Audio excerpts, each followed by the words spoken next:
ನೋಡಿ ಇವತ್ತು ಬೆಂಡೆಕಾಯಿ ಪಲ್ಯ ಮಾಡೋದು ತೋರಿಸ್ತಾ ಇದ್ದೀನಿ. ಬೆಂಡೆಕಾಯಿನ ಚಿಕ್ಕದಾಗಿ ಕಟ್ ಮಾಡಿಕೊಂಡು ಚೆನ್ನಾಗಿ ಫ್ರೈ ಮಾಡ್ಕೋಬೇಕು. ಚೆನ್ನಾಗಿ ಫ್ರೈ ಮಾಡಿ ಪಾತ್ರೆಗೆ ಎಣ್ಣೆ ಹಾಕಿದ್ಮೇಲೆ ಸಾಸಿವೆ ಹಾಕಬೇಕು.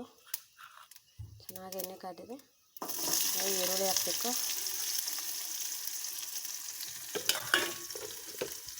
ಈರುಳ್ಳಿ ಚೆನ್ನಾಗಿ ಫ್ರೈ ಮಾಡ್ಕೋಬೇಕು 2 ನಿಮಿಷ.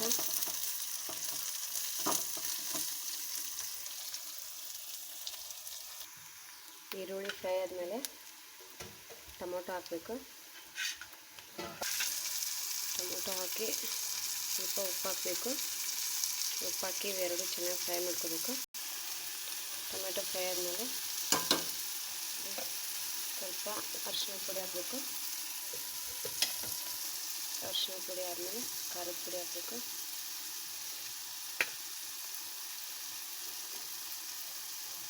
ಆಮೇಲೆ ಹುಣಸೆಕಾಯಿ ನೀರು ಹಾಕಬೇಕು.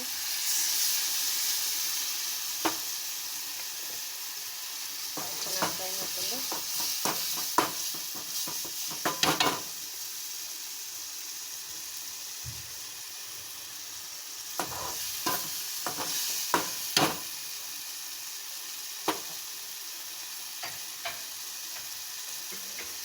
ಇದೆಲ್ಲ ಚೆನ್ನಾಗಿ ಫ್ರೈ ಆದಮೇಲೆ ಬೆಂಡೆಕಾಯಿ ಹಾಕಬೇಕು.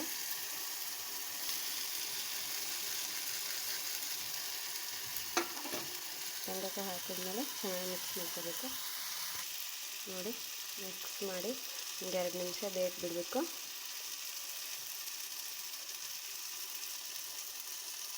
2 ನಿಮಿಷ ಆದಮೇಲೆ ನೋಡಿ ರೆಡಿ ಆಯಿತು ಬೆಂಡೆಕಾಯಿ ಪಲ್ಯ ಜೋಳದ ರೊಟ್ಟಿ.